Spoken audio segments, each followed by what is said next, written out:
Why you always in the mood? Mess around acting brand new. I ain't tryna tell you what to do, but try to play it cool. Baby, I ain't playing by your rules.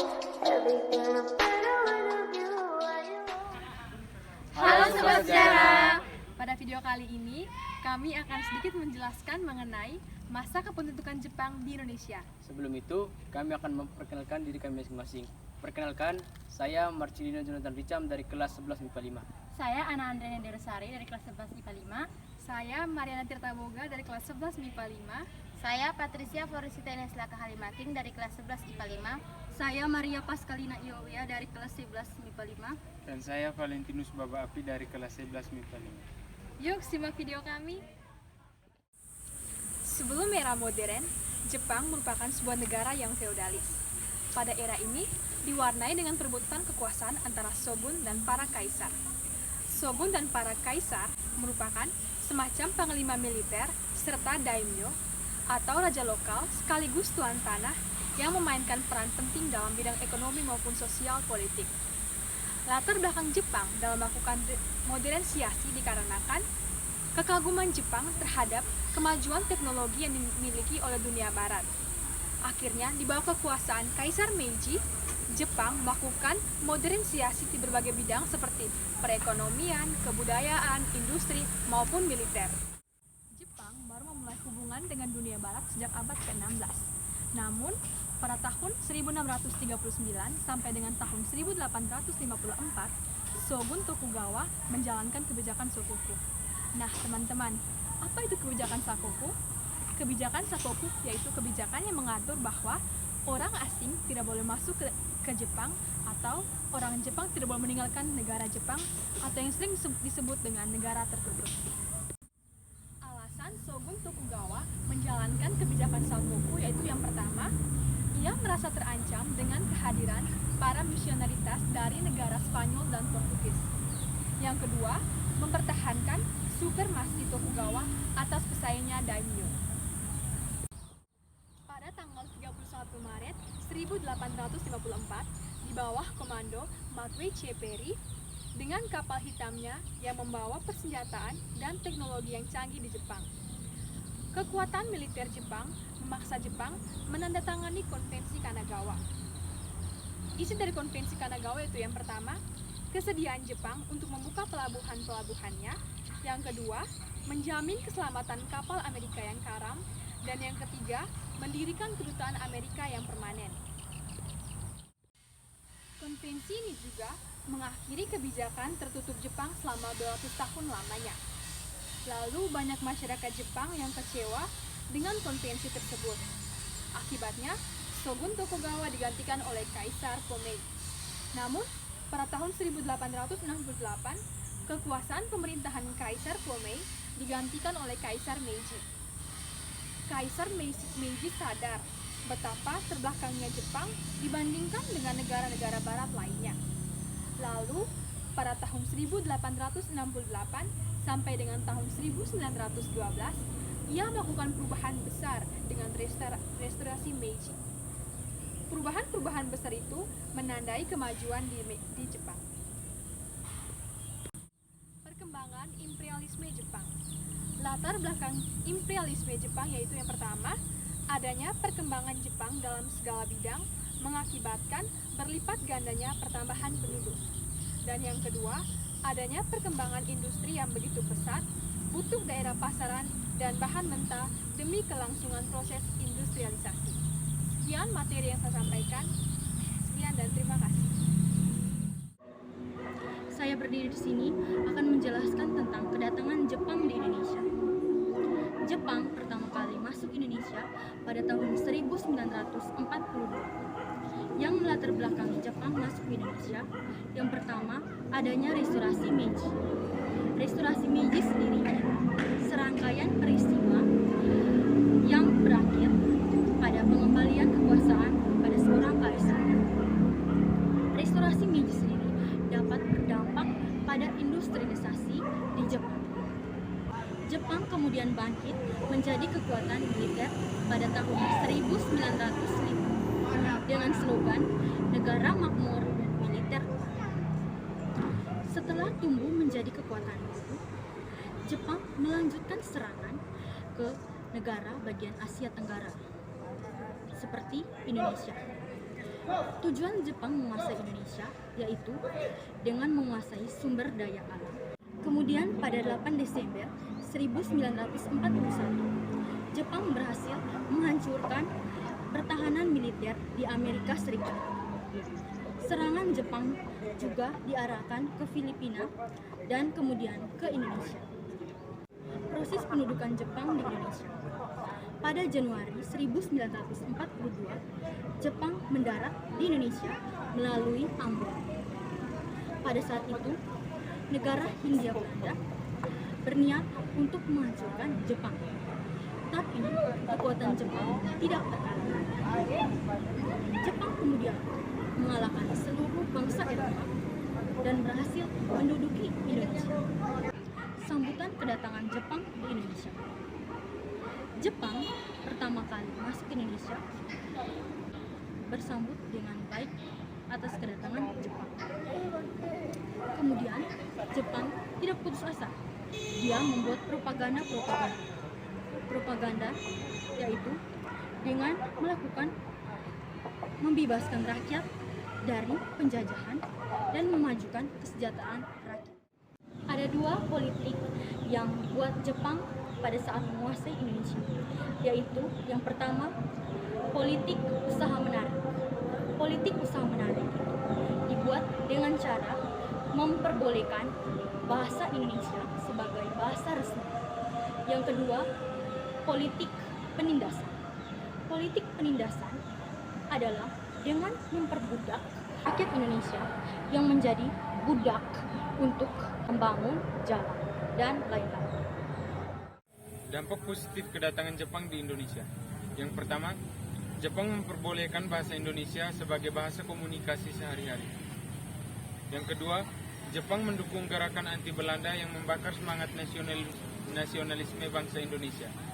Yang ketiga, Jepang menginisiasi pembentukan sastra masyarakat hingga paling bawah yaitu RT atau rukun tetangga, atau yang dalam bahasa Jepang disebut tonarigumi.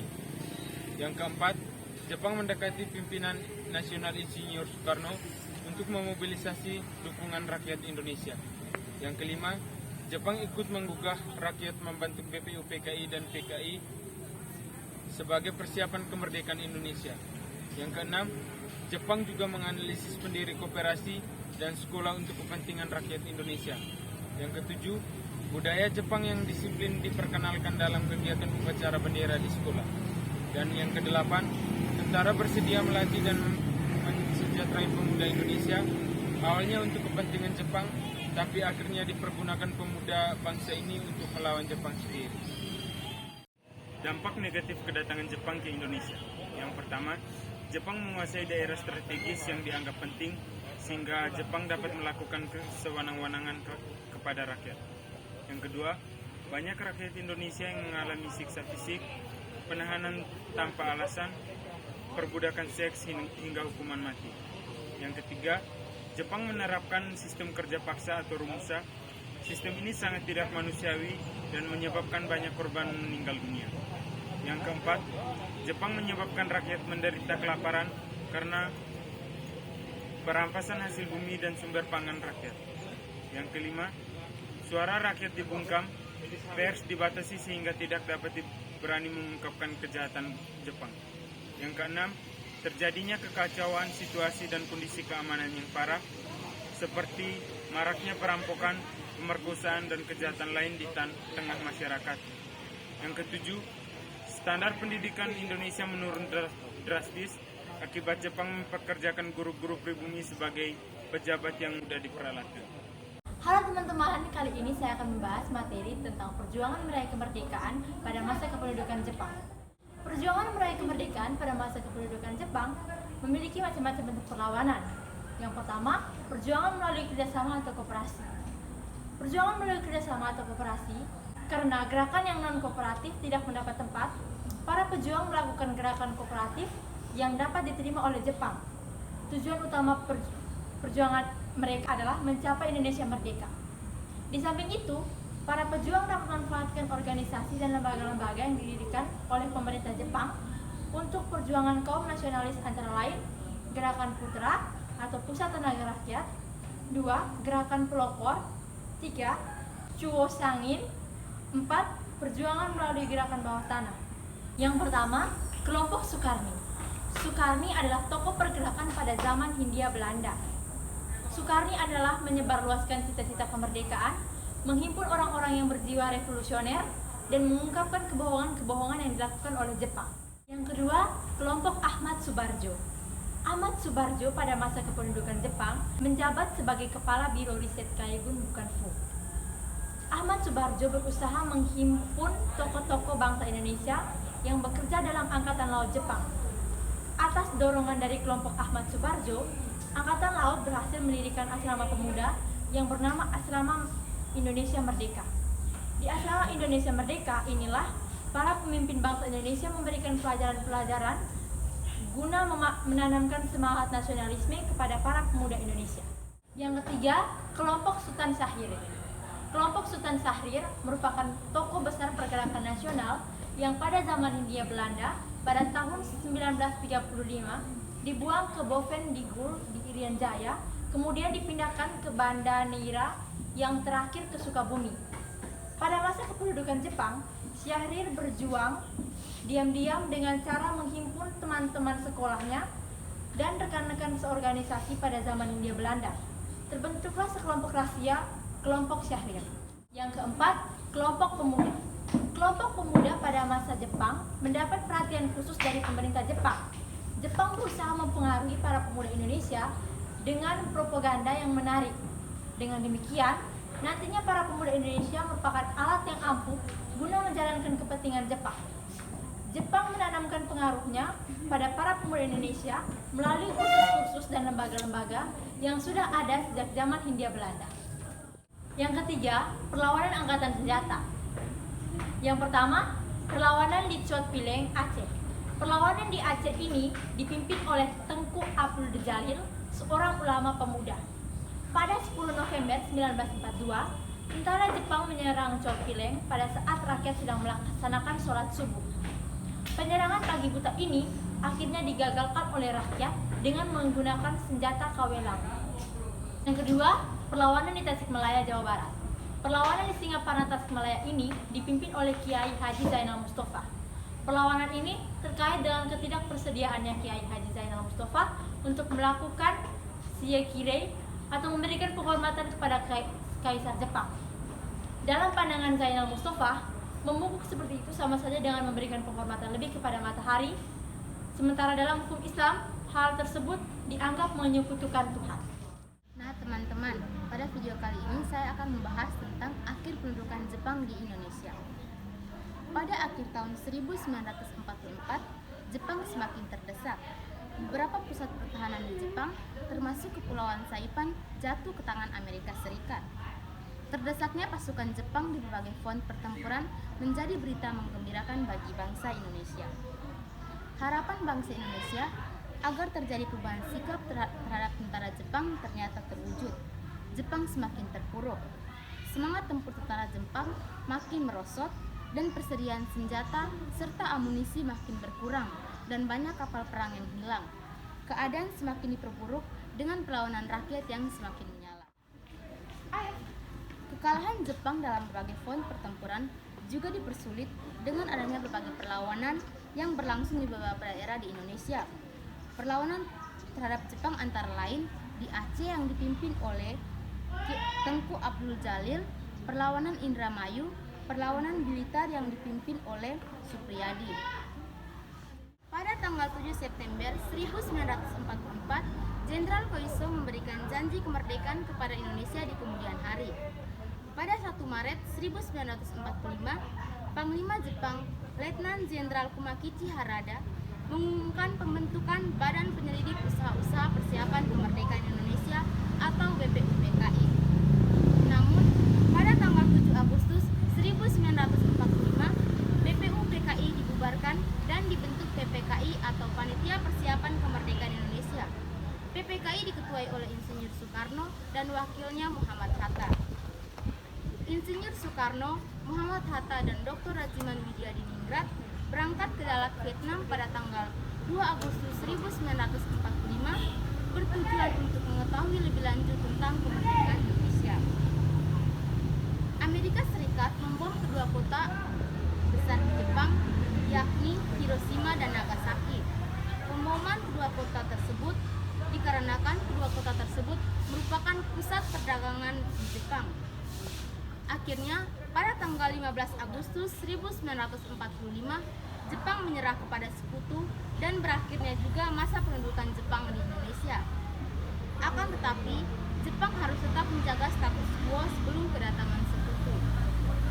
Bangsa Indonesia memanfaatkan kondisi tersebut untuk memproklamasikan kemerdekaan Indonesia sebelum sekutu datang, yakni pada tanggal 17 Agustus 1945, Bung Karno didampingi oleh Hatta membacakan proklamasi kemerdekaan Indonesia. Dengan demikian, maka berakhirlah kekuasaan Jepang di Indonesia dan Indonesia muncul menjadi suatu negara yang merdeka. Halo teman-teman, pada kali ini saya akan membahas pengaruh penjajahan Jepang pada masa kini. Penjajahan Jepang pada masa kini itu terbagi menjadi dua bidang. Bidang yang pertama itu sosial budaya dan bidang yang kedua adalah bidang militer. Jadi pada bidang sosial budaya ini, pengaruh penjajahan Jepang yang terasa hingga kini itu tampak dalam struktur masyarakat, bahasa, kesenian, dan pendidikan. Yang pertama itu adalah struktur masyarakat. Pada masa kolonial Belanda, Indonesia hanya mengenal desa selaku unit pemerintahan terkecil. Namun, sejak pendudukan Jepang, struktur terkecil ini lagi akan dibagi menjadi lebih lanjut ke dalam unit yang lebih terkecil. Contohnya itu RW dan RT. RW itu adalah rukun warga dan RT adalah rukun tangga. Sistem ini dinamakan dengan Tonarigumi. Dengan dibuatnya sistem ini memudahkan Jepang untuk mengadministrasi dan pengawasan terhadap masyarakat Indonesia pada waktu itu. Pada tahun 1943, Jepang mengizinkan berdirinya Komisi Penyempurnaan Bahasa Indonesia. Dengan berdirinya komisi ini berhasil memodifikasi 7.000 istilah bahasa Indonesia modern waktu itu.